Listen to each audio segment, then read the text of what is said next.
And the U.S. stock index futures posted slight gains ahead of Tuesday's open as concerns surrounding a potential trade war showed signs of subsiding. Around 5:25 a.m. Eastern Time, Dow futures were up 52 points, indicating a rise of 50.24 points at the open. The Nasdaq and S&P 500 futures meantime pointed to a relatively flat positive open for their respective markets. The moves in pre-market trade comes after a strong finish on Wall Street on Monday, where the Dow Jones Industrial Average soared more than 300 points by the close, bouncing back from weakness seen earlier on this session. Donaldson, Target, Autodesk, Ross Stores, H&R Block, Blue Green Vacations, Sunbrand, and Urban Outfitters are all due to report their latest financial figures. Meantime, data on factory orders are due to come out at 10 a.m. Eastern Time. In Asia, stocks rallied as concerns over a potential trade war faded, with gains in the region led by Japan's benchmark Nikkei. Japan's Nikkei 225 jumped 2.14%. Over in South Korea, the benchmark Kospi advanced 1.32%, with gains seen across sectors. Hong Kong's Hang Seng Index gained 1.39% after the index slipped below the 30,000 level in the last session. Gains on the mainland were smaller, with the Shanghai Composite edging out by 0.21% and the Shenzhen Composite adding 0.67%. And back here, the Egyptian Stock Exchange is expecting as many as 7 initial public offerings this year, starting as soon as this month, which would be the highest number of share sales since the 2011 uprising that ousted President Hosni Mubarak. According to the Egyptian Exchange Chairman Mohammed Farid, an IPO this month is likely to be followed by another in April and a further 4 or 5 share sales before year end. Foreign investor interest in Egypt has surged since authorities removed almost all restrictions on the pound in 2016.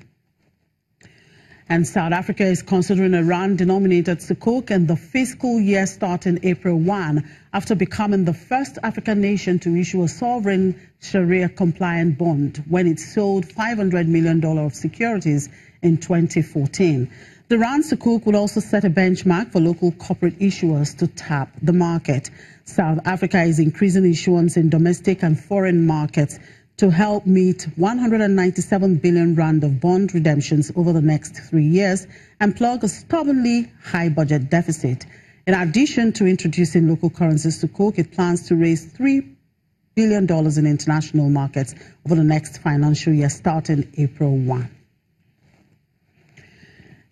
And ginger is the third largest non-oil export Nigeria has. And Nigeria is rated as one of the highest suppliers of ginger in the world, behind India and China. As Nigeria continues to improve its balance of trade and promote non-oil export, the potentials of ginger is brought to the fore. Nigeria's balance of trade last year was 4.03 trillion naira. The net trade balance stood at minus 290 billion naira for 2016. Let's talk to Chiamaka Madu, one of the research analysts with Financial Derivatives Company. Hello, Chiamaka. Good afternoon. Thank you very much for joining us. Thank you, Lizzie. Thank you for having me.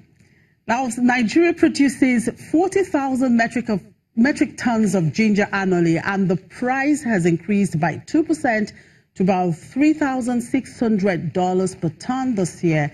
How does this price movement affect Nigeria's balance of trade? It may not significantly affect total export earnings, but I believe is a move in the right direction. I'm not sure a lot of people are aware of the huge potential that lie in the ginger space. The investment opportunity environment there has to be a right enabling environment for the ginger to play. And let's not forget, ginger forms part of the agricultural sector, and that sector has continued to outperform the economy in terms of even during the economic recession, even during the tough business and operating environment, agricultural sector has continued to outperform the economy, and this is evident in the Q4 and the 2017 GDP numbers. We see that the sector grew by about 3.45%, contributing 25% to GDP. So there's a huge potential in that space, and I'm happy that the government has recognized the potential, and this further buttresses the point it has been trying to make in diversifying the economy, and it is playing out evidently in the agricultural space. Now, Chiamaka, ginger is produced mainly in the north-central states of Nigeria, which has become politically turbulent.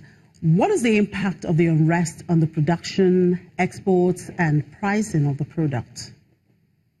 Well, if we continue to see increased political turbulence in the northern region, and not just political turbulence, disruptions by the herdsmen on farmland, we should see it affect food production. And in the recent reports show that in the last 2 years, food production or food output have declined by over 30%, which is, I don't believe, is good news for Nigeria. So if this continues to persist, we'll see it affect the level of food production, our level of export earnings, and as well as increased prices of this commodity, and not just ginger, every other commodity in the agricultural space, which it will affect the prices of those commodities.